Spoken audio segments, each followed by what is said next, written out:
প্ৰথম প্ৰশ্ন, কল খালে হজম শক্তি বৃদ্ধি পায় নেকি? শুদ্ধ উত্তৰটো হ'ল কল হজম শক্তিত সহায়ক হোৱা অন্যতম উত্তম খাদ্য। প্ৰতিদিনে কল খালে আমাৰ পাচন শক্তি বৃদ্ধি পায় আৰু পেট ফুলাৰ পৰা উপশম পায়। ইয়াৰ উপৰিও কলে পেটটো সুস্থ কৰি ৰাখে আৰু বেক্টেৰিয়াৰ বৃদ্ধি ৰোধ কৰাত সহায় কৰে। তদুপৰি প্ৰতিদিনে কল খালে পেটৰ বিভিন্ন ৰোগৰ পৰা পৰিত্ৰাণ পোৱা যায়। বেছিকৈ কফি খালে কি হয়? শুদ্ধ উত্তৰটো হ'ল দিনটোত অত্যাধিক বা 6 কাপতকৈ অধিক কফি সেৱন কৰিলে হৃদযন্ত্ৰৰ লগত জড়িত যিকোনো ৰোগৰ সম্ভাৱনা 20% বৃদ্ধি পায়। অত্যাধিক কেফেইনৰ লক্ষণ হ'ল অস্থিৰতা, শৰীৰ কঁপা, হৃদয় স্পন্দন দ্ৰুত বা অনিয়মিত হোৱা, মূৰৰ বিষ, খিনখিঙীয়া স্বভাৱ আৰু অনিদ্ৰা দেখা দিয়া। অত্যন্ত গৰমত নাৰিকলৰ ডাবৰ পানী খালে কি হয়?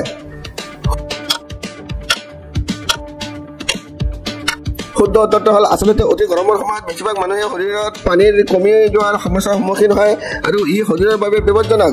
ডাৱৰৰ পানীত পোৱা ইলেক্ট্ৰলাইটে আপোনাক গোটেই দিনটো শৰীৰত হাইড্ৰেটেড বা পানীয় কৰি ৰাখে, শীতল আৰু শক্তিশালী কৰি ৰখাৰ কাম কৰে। লগতে নাৰিকলৰ পানী খোৱাটোৱে আপোনাক আৰ্দ্ৰতাত ৰখাত সহায় কৰিব পাৰে আৰু হজম শক্তি বৃদ্ধি কৰিব পাৰে। তেন্তে অনুগ্ৰহ কৰি চেনেলটো ছাবস্ক্ৰাইব কৰি বেল আইকনটো অন কৰি ৰাখিব যাতে মোৰ নতুন নতুন ভিডিঅ'বোৰ তৎক্ষণাত পাব পাৰে। ভিডিঅ'টো লাইক আৰু শ্বেয়াৰ কৰিবলৈ নাপাহৰিব।